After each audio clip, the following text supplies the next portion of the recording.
Hey guys, it's Alyssa with WTI, and if you're looking for a badge holder, this one does so many things, and it comes in a 2-pack.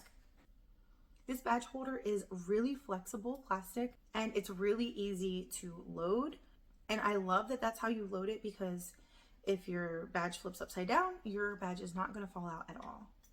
It has a place for your keys, so if you want to carry everything all together, this is a great option.